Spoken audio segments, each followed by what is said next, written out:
Boston winter mornings are harsh. The wind blowing from Massachusetts Bay cut through the valleys between skyscrapers and rattled the windows of Mary Williams' apartment. Mary had been up since early morning working. As an architect, her reputation was excellent, and she needed to finish a new project proposal by tomorrow morning. The phone rang, and Mary looked up from her drawings. It was her mother. "Good morning, Mom." "Mary, can you come soon for the final preparations for Ashley's wedding?" Judith's voice had a hint of anxiety. "We also have the final fitting for your dress." Mary sighed deeply. "I know. I'm planning to come in the afternoon. I'd like you to come by 11 if possible. Ashley wants everyone together for brunch." "But, Mom, I have a project deadline." "Work talk again?" Her mother's voice immediately turned cold. "This is your sister's once-in-a-lifetime wedding. You always prioritize work." "That's not true," Mary objected, but she heard her mother's sigh. "Anyway, please come as soon as you can. Dad and Ashley are waiting." The call ended, and Mary quietly put down her phone.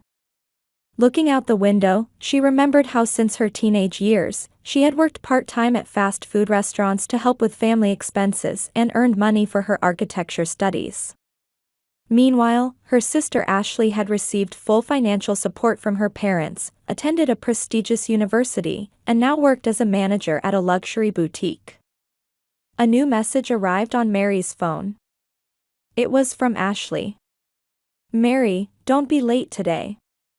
Jason's mother is coming too, so lunch with the whole family is really important." Seeing Jason Harrison's name, Mary flinched momentarily. Ashley's fiancé was a man Mary had met during her college years. It was a fact nobody knew, and something she could never tell Ashley in particular. As Mary headed for the bathroom, she thought about her complicated relationship with her family. Her parents, especially her father Robert, had always favored her sister. Even when Mary succeeded in her architectural career, the topic quickly ended, and conversation shifted to Ashley's latest achievements or plans. While showering, Mary thought about the uneasy atmosphere she had felt recently. Since Ashley's engagement announcement, she felt her parents' attitude toward her had grown even colder. Phone calls decreased, and her opinions were increasingly disregarded at family gatherings. After getting ready, Mary left to pick up her wedding dress. In the car, she thought about her success and estranged relationship with her family. Despite being one of Boston's most highly regarded architects, in her family's eyes, she always seemed to be viewed as cold and a workaholic. When she arrived at the dress shop, Ashley and her mother were already waiting. Mary didn't miss how Ashley's expression stiffened slightly. "Finally, you're here," Ashley's voice sounded cheerful, but her eyes weren't smiling. "Jason's sister will be here soon. I think you two will get along." Mary smiled awkwardly. "Yes, I'm looking forward to it." In the fitting room, Mary tried on her dress. Looking at herself in the mirror, she thought something was off. Not just her family's attitude, but something unsettling about the entire wedding. She was particularly concerned about the subtle glances Ashley gave her whenever Jason's name came up. "Mary, have you met Jason before?" Ashley suddenly asked. Mary's heart stopped for a moment. "No, why?" "Just wondering." "When he heard your name, his reaction was a bit strange." "Must be your imagination," Mary maintained her composure. "How would we have met?" Ashley said nothing and returned her gaze as if satisfied with Mary's answer. However, Mary's anxiety only grew. Did Jason remember her? And if he did, had he said anything to Ashley? As Mary took off her dress, she resolved to investigate the source of tension in the family before the wedding. Something was happening. And she distinctly felt that this something involved her. On the wedding day, luxury cars lined up in front of St. Patrick's Church in Boston, with elegantly dressed people arriving one after another. Mary arrived at the venue slightly late. She had sent apologetic messages to her parents who had called her several times that morning, but there was no reply. At the church entrance, Mary took a deep breath. Dressed in an emerald green gown, she composed herself. Like presenting an architectural project, this too was a kind of performance. "Miss Mary Williams?" A young staff member approached her. "Your family's seats are this way." Mary was surprised to see the indicated seats. They were far from the front row where parents and relatives sat, positioned instead along the side of the church. "Excuse me, I'm the bride's sister. Shouldn't I be in the family section?" The staff looked confused. "I'm sorry. The seating chart specifies this." Mary nodded quietly and headed to the assigned seat. Looking around the church, she saw her father and mother chatting with relatives in the front row. Although she must have been in their line of sight, her parents made no effort to look at her. During the 30 minutes before the ceremony began, Mary tried to approach her parents, but someone always intervened, interrupting conversations. Finally, she managed to speak to her mother. "Mom, my seat seems to have been changed." "It's not with the family." Judith glanced at her daughter and said coldly, "Ashley decided the seating. It's her special day, so we should respect her wishes." "But why just me?" "Mary," her mother's voice was low and restrained. "Today is Ashley's day. Don't cause problems." Mary stepped back at her mother's words. Problems?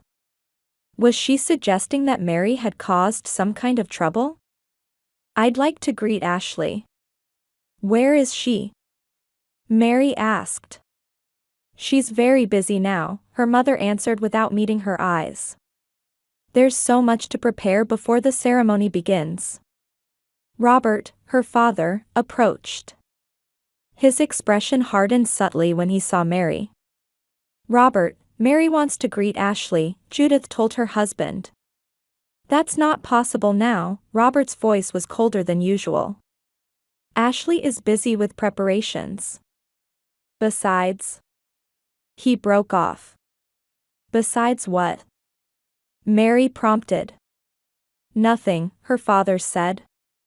"Return to your seat. The ceremony is about to begin." Mary left her parents and went outside the church. Something was wrong.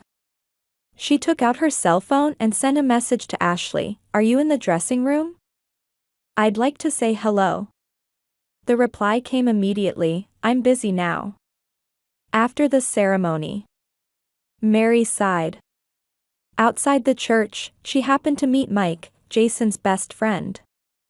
Mary remembered Mike's name and face from her college days with Jason. "Hello, Mike." Mary called out. "I'm Mary, Ashley's sister." Mike looked surprised and stared at Mary. "Oh, yes, hello." His reaction was visibly awkward. "It's been a while," Mary said. "Have you been friends with Jason since college?" The color drained from Mike's face. "College? Did you also, with Jason at college?" "No, I don't know him," Mary quickly said. "I just meant, he talks about you a lot." "Oh, I see," Mike seemed relieved. "Yes, we've been friends for a long time." The conversation continued unnaturally, with Mike checking his watch repeatedly. "Excuse me. I need to find Jason," he said, hastily departing. Mary was confused by Mike's reaction. He seemed to be hiding something.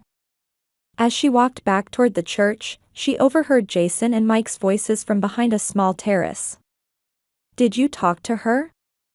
Jason's voice was tense. "Yes, just briefly," Mike answered. "But I don't think she knows anything. At least, she didn't act like it." "Good," Jason sighed. "Ashley thinks she knows something. That's why she's so nervous." "You really didn't tell her anything?"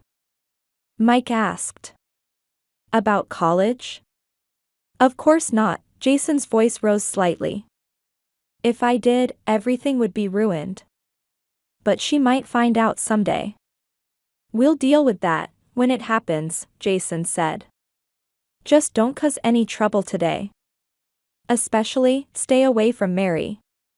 Mary caught her breath. They were clearly talking about her. And Jason was hiding something from college. She quietly left and returned to the church. She tried to piece together the fragmentary information in her head, but couldn't see the complete picture. Jason was hiding from Ashley that he knew Mary. And that was making Ashley nervous. But why? Just before the ceremony began, Mary took her seat. Her mind was confused, but her expression remained calm. The church pipe organ resounded, and all attendees stood up. While waiting for the bride's entrance, Mary looked around the venue. Her parents' tense expressions, Jason's anxious eyes, and the curious glances directed at her from several people mixed among the guests. Not understanding what was happening, Mary watched Ashley enter on their father's arm. Her sister's face was smiling, but her eyes were cold and never once looked in Mary's direction. After the ceremony, the newlyweds exited down the central aisle of the church. Ashley's face was radiant with happiness, but Mary didn't miss how her expression hardened momentarily as they passed Mary's seat. At the luxury hotel ballroom serving as the reception venue, many guests had already gathered. Upon entering, Mary checked her seat at the reception desk. Williams, Mary. The reception staff checked the seating chart and showed a slightly confused expression. Ms. Mary, your seat is over there at table 23. Mary looked in the indicated direction. It was a small table in the corner of the room, furthest from the head table. As she approached the table, Mary realized it was 4 single guests, people who came alone, neither family nor part of the newlyweds' friend groups. This must be a mistake, Mary murmured to herself. However, the place card on the table clearly had her name printed on it. Mary slowly took her seat. The other people at the table directed curious glances at her. You're Ashley's sister, aren't you? An elderly woman asked. Why are you sitting here? Mary smiled. Yes, I am. There seems to be some confusion with the seating arrangements, the woman said meaningfully. I've heard a bit about you. Must be difficult. Mary frowned. About me? What have you heard? I'd rather not repeat gossip, the woman said and changed the subject. Mary's anxiety only increased. It seemed some rumor about her was circulating among the guests. After dinner, the toast speeches began. Father Robert stood up and blessed his daughter and her husband with moving words. Ashley, you are our light. We are proud that you have always put family first, being a loving and caring daughter. Mary stiffened slightly at her father's words. The phrase, put family first, seemed to contain some implied criticism. As if to say, unlike her. As cake-cutting time approached, Mary wanted to offer congratulations to her sister. She approached the head table. Ashley was talking intimately with Jason, but when she saw Mary approaching, her expression clouded. Ashley, congratulations, Mary said with a genuine smile. But Ashley didn't even meet her eyes and remained silent. She turned to her husband and whispered something. Jason looked anxiously at Mary. Ashley, didn't you hear me? Mary called again. I'm wishing you happiness. Ashley turned a cold gaze toward Mary. Thank you, her voice was icy. Would you go back to your seat? We're about to take photos. Mary couldn't hide her hurt expression. Of course, she said quietly and left. Feeling her heart pounding, Mary headed for the bar. Her head was spinning. She ordered a ginger ale and drank it quietly in a corner of the venue, trying to make sense of the situation. Are you Mary? Turning to an unfamiliar voice, a young woman was standing there. "I'm Carol, Jason's cousin." "Nice to meet you," Mary said. "Is it true you tried to seduce your sister's fiancé?" Carol asked bluntly. Mary nearly dropped her drink. "Excuse me. Everyone's talking about it," Carol leaned in. "That you had a relationship with Jason in college and now you're trying to win him back. That's a complete lie." Mary's voice trembled. "Who would say such a thing?" "Ashley," Carol shrugged. "She told the whole family. That's why everyone's avoiding you." Mary felt her world collapsing. Her sister spreading such lies about her. So that's why her family was avoiding her and being cold. "Excuse me," Mary said in a shaking voice and headed for the ladies' room. In the bathroom, Mary took deep breaths in front of the mirror. Her face was pale. Touching her cheek, she realized tears were flowing. The door opened, and a woman in an elegant dress entered. She flinched momentarily upon seeing Mary. "Oh, you must be Mary," the woman said. "I'm Eleanor, Jason's sister." Mary wiped away her tears. "Nice to meet you. Are you okay?" Eleanor asked. However, her voice lacked genuine concern. "Yes," Mary lied. "Just a bit tired."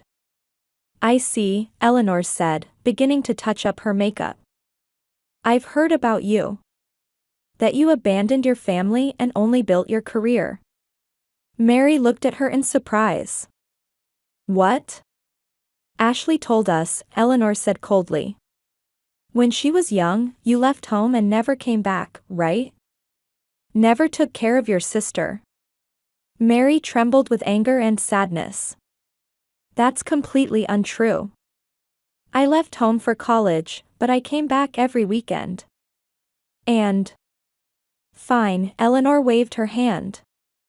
"It's none of my business. Just don't hurt Ashley today."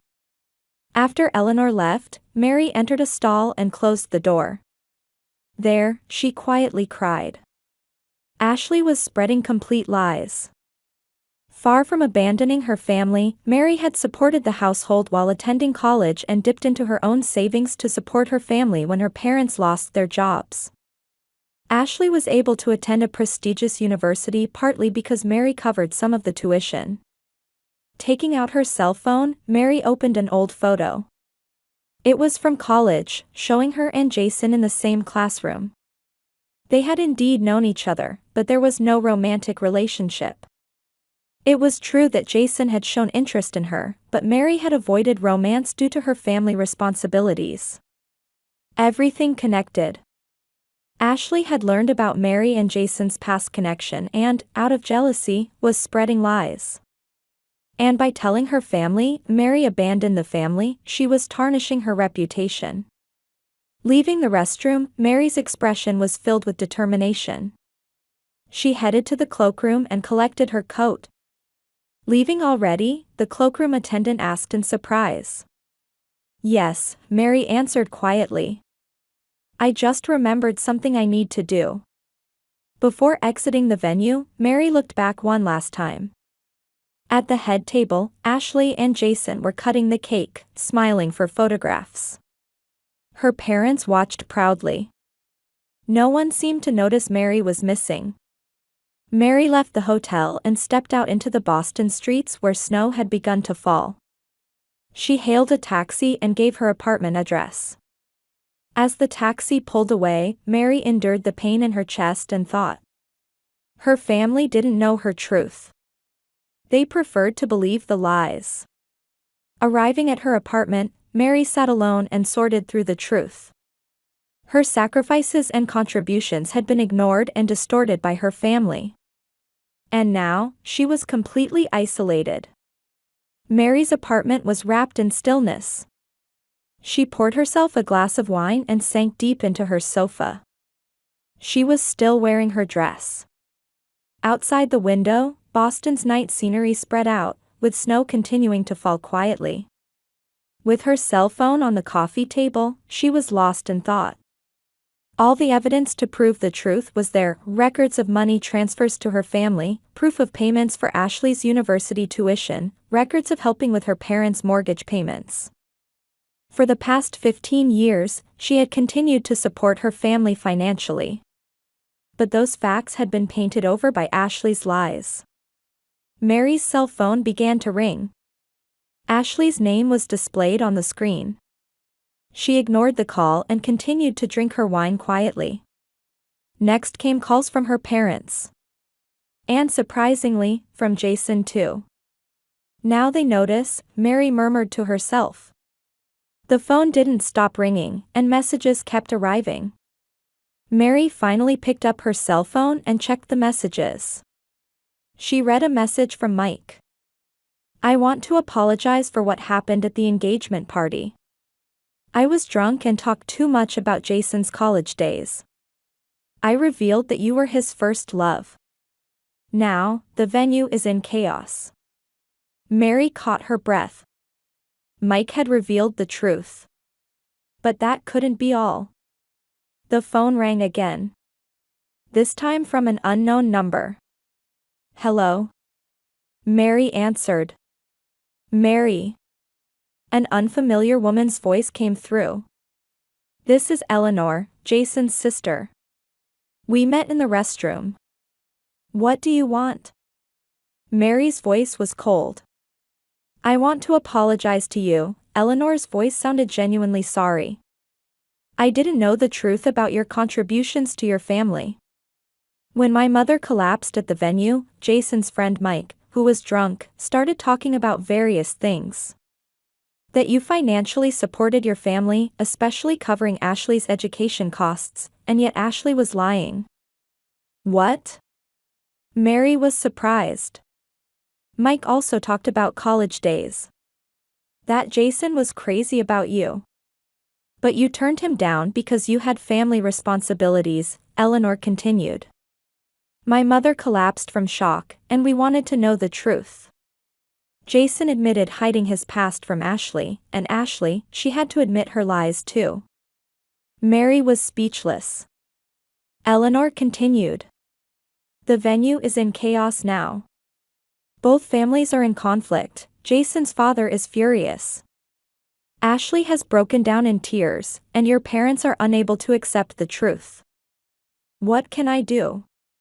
Mary asked quietly. "Please, come back," Eleanor pleaded. "Our family wants to know the truth. We want to apologize for misunderstanding you."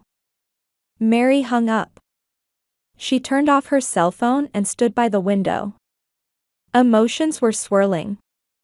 Anger, sadness, and a strange sense of liberation. With the truth revealed, she laughed quietly. That night, Mary decided to stay at a hotel. The next morning, she opened her laptop and wrote a long letter to her family. It was a true record from her college days to the present. She attached records of money transfers for Ashley's education costs, payments for her parents' medical expenses, and most importantly, evidence that she had repeatedly put her own dreams on hold for her family. In the hotel room, Mary organized all the truths. In college, Jason had indeed confessed to her. However, at that time, Mary was working to supplement her parents' unstable income while attending school, and romance was the last thing on her mind. She gently declined Jason, and since then, they had kept their distance. When Ashley met Jason, he didn't talk about his past with Mary. And when Ashley somehow learned that fact, she began spreading lies out of jealousy. After sending the letter, Mary turned on her cell phone. It immediately began to ring. This time it was from her father.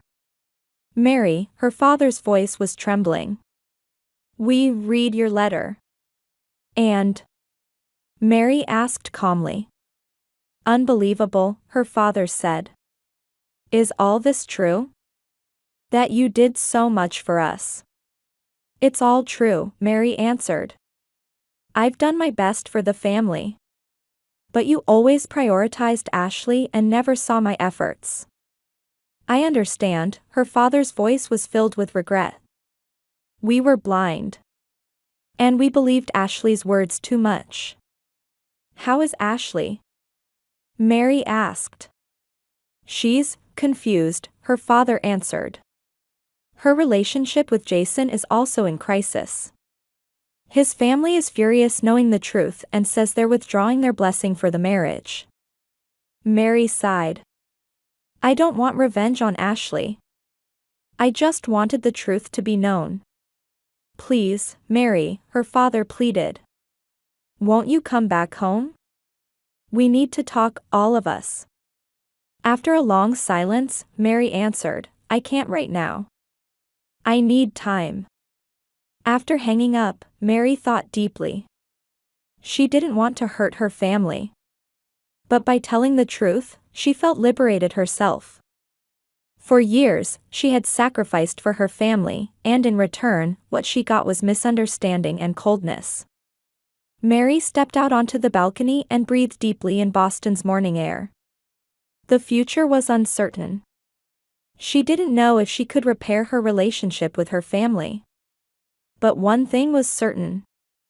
She would no longer live in lies. Truth sometimes hurts, but that is the beginning of healing. Boston's autumn was beautiful. The trees along the Charles River had turned red and yellow, and fallen leaves covered the walking paths in the park. Mary sat on a bench by the river, holding a coffee. Mary. Turning around, her mother Judith was standing there. She looked older than before. The color of fatigue had deepened under her eyes. May I sit down? Judith asked.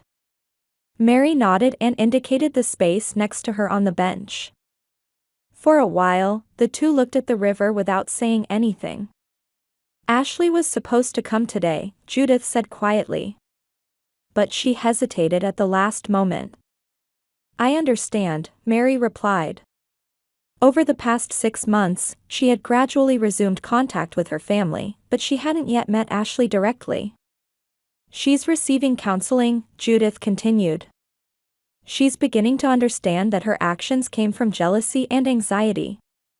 She said that since childhood, she wanted to be as smart as you. Mary was surprised. Me? But she was always the parents' favorite. That might have been the problem, Judith sighed. We spoiled her too much. She didn't have your strength or independence. So, she developed complex feelings toward you. And Jason? Mary asked. They're still together, Judith answered. But the relationship is difficult. Jason's family hasn't fully accepted Ashley, and he himself is disappointed in her behavior. They're receiving couples counseling. Mary thought as she drank her coffee. She hadn't wanted revenge. She had only wanted the truth to be known. And Dad? Mary asked. He's reflecting, Judith said quietly. We were blind. We took your sacrifices for granted. Because you always took responsibility, we didn't realize how much we benefited under that. Mary took her mother's hand. The anger hadn't completely disappeared, but she felt that a door to understanding had opened. Ashley has started telling her friends the truth, Judith said. At first, she was embarrassed, but now she acknowledges her mistakes and talks about everything you did for us. Clouds drifted away, and the autumn sunlight enveloped them. Complete forgiveness will take time, Mary said honestly. But I'll try. We can't ask for more than that, Judith smiled. That night, Mary returned to her apartment and stood by the window, gazing at the city lights. Her cell phone rang, and a message arrived. It was from Ashley. Mary, I'm sorry. I didn't have the courage to meet. But someday I want to have the courage to apologize. You were a wonderful sister. I didn't deserve that. Mary stared at the message for a long time. Then she replied. Ashley, contact me when you're ready. I'll be here. Mary put down the phone and exhaled deeply. Family bonds are complex. Blood ties are just the beginning of a relationship, and she understood that true family is built on honesty and mutual respect. The path to complete reconciliation might still be long, but on the foundation of truth, they were beginning to build a new relationship little by little. It wasn't perfect, but at least it was genuine. Stars began to shine in Boston's night sky. Mary smiled as she thought about the future.